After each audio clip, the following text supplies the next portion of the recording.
4. Sebelum ke materinya, izinkanlah kami untuk memperkenalkan diri. Halo semuanya, saya Najmi Arifa, absen 24 sebagai pemateri. Halo semuanya, perkenalkan aku Dipa Muida Pertiwi, absen 10 sebagai pemateri. Halo semuanya, nama aku Tasya Aurel Purnama sebagai pemateri. Halo semuanya, perkenalkan nama aku Syegipa, absen 40 sebagai pemateri. Hai, aku Sultan, absen 39 sebagai pemateri. Perkenalkan, aku Rajwani Karasida, absen 27 sebagai pemateri. Lalu ada salah satu rekan kami yaitu Salman, absen 20 yang berhalangan hadir. Ini dia. Pada video kali ini, kami kelompok 4 akan mempresentasikan mengenai sedimentasi Maswasti. Selamat menyaksikan.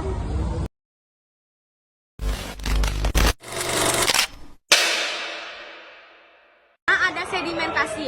Salah satu proses pembentukan bumi oleh tenaga eksogen ada proses sedimentasi. Proses ini tidak dilakukan 1 atau 2 hari, tetapi melewatkan beberapa tahapan sebelum terbentuk formasi sedimen batuan. Awalnya, sedimen atau partikel-partikel batuan kecil terbawa oleh air. Gaya gravitasi, gletser, dan angin kemudian mengendap ke tempat yang lebih rendah. Berdasarkan media transport sedimen tersebut ke tempat pengendapannya, batuan sedimen dapat dikelompokkan beberapa kelompok. Ada kelompok sedimen fluvial atau akuatis, sedimen aeolis atau aeris, sedimen marin, dan sedimen glaciers. Lalu ada sedimen fluvial. Sedimen fluvial itu apa sih?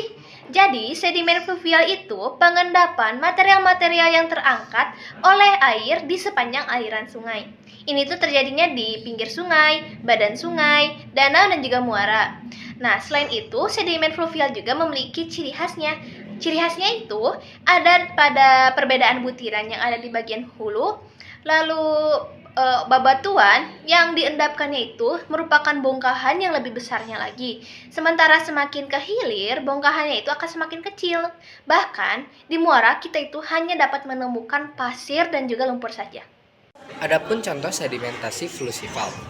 Yang pertama ada batuan lempung. Batuan sedimen yang terbentuk dari pecahan batuan lain. Yang kedua ada batuan pasir.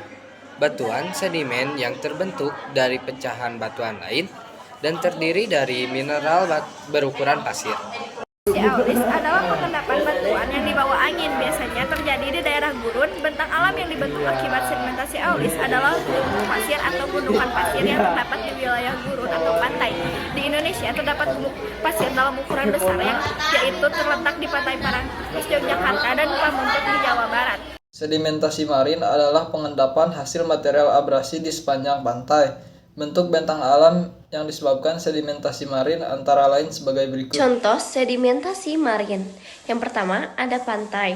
Pantai adalah tempat interaksi antara air laut dan daratan. Yang kedua ada bar atau gosong pasir yang memanjang sebagai hasil pengerjaan air laut. Lalu yang ketiga ada tombolo.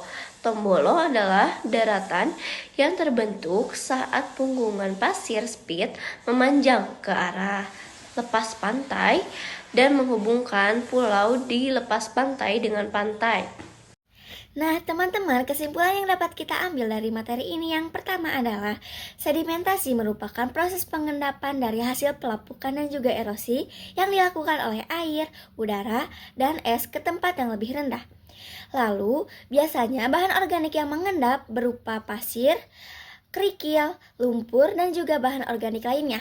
Lalu, sedimentasi sendiri terbagi menjadi 3. Yang pertama, ada sedimentasi pluvial. Yang kedua, ada sedimentasi aeolis. Dan yang terakhir, ada sedimentasi marin. Nah, teman-teman, itulah presentasi dari kelompok 4 mengenai sedimentasi Maswasti. Semoga video ini dapat bermanfaat bagi kalian. Sekian dari kami. Wabillahi taufiq wal hidayah. Wassalamualaikum warahmatullahi wabarakatuh.